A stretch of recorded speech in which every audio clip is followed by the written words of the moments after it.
Hey, this is Byron, and I want to talk about people trying to find the perfect soulmate.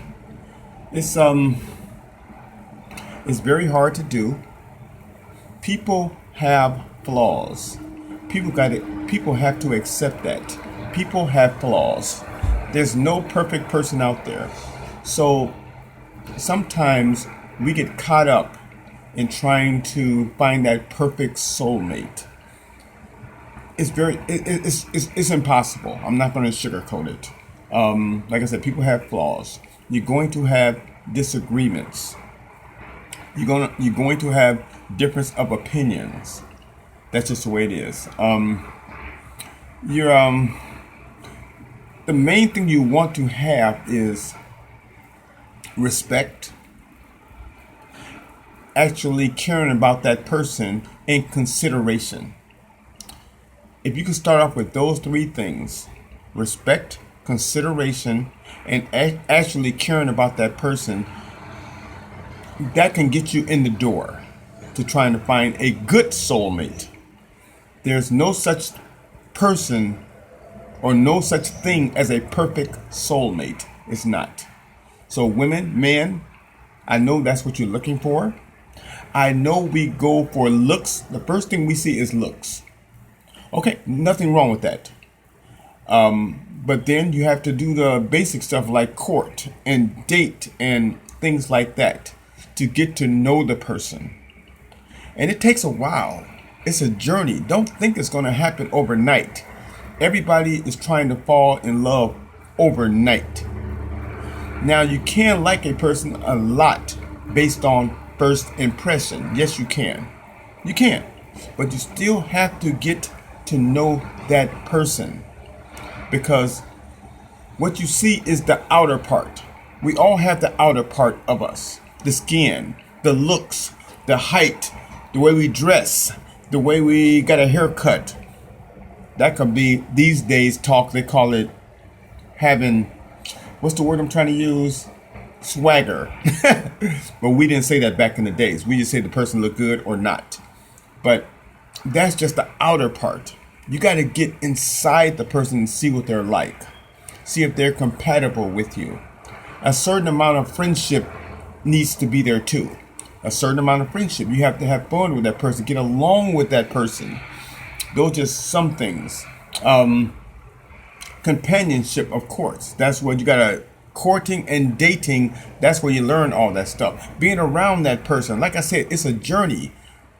You just can't look at the outer part of a person and say, hey, that's the person for me the rest of my life. That's the person I want to be with.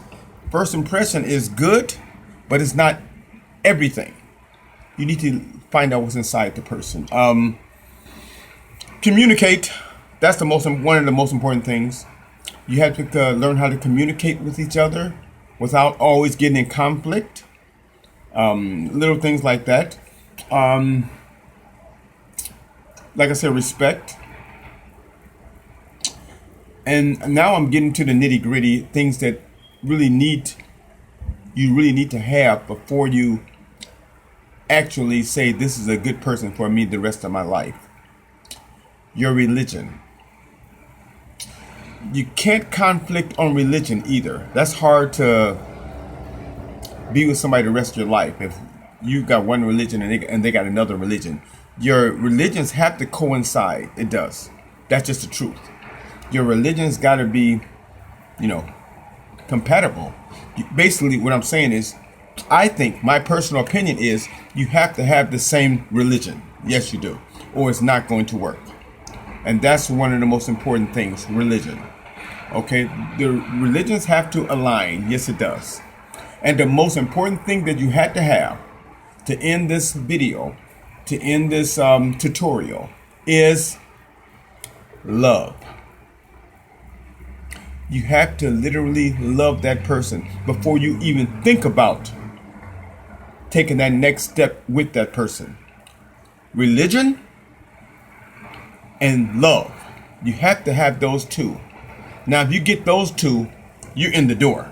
If your religions coincide and you actually literally love that person and that person actually loved you, it's so much that you can get past when it comes to flaws in a person. It is. Because everybody has flaws. But if you actually love that person, there's so much you can get past. Because nobody's perfect. Everybody has flaws. Everybody's going to make mistakes. Everybody's going to piss you off.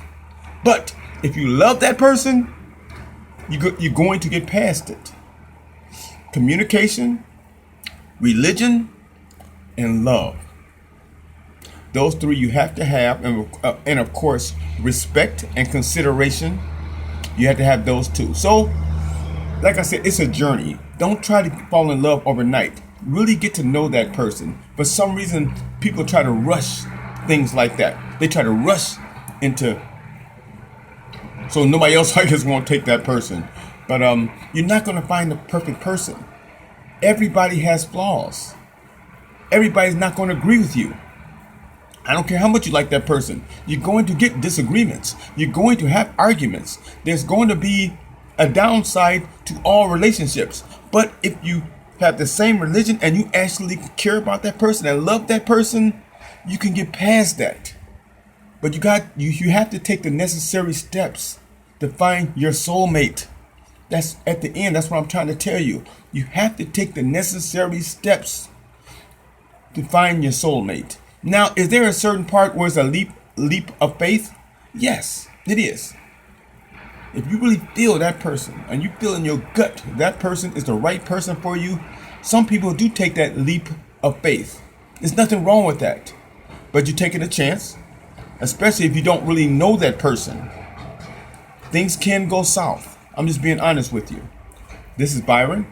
Give me your opinion on this. Please leave comments. And please hit that little red box, that subscribe button for me, please. That can really help me out get more motivational videos out there. Tell me what I did wrong, what I did right in this video. Negative or positive, it don't matter. Because I want to learn the way you want to learn. Please hit that red subscribe button if you like this video, please. And thank you for your time. And thank you for lending me your ear. Thank you. I'll see you soon.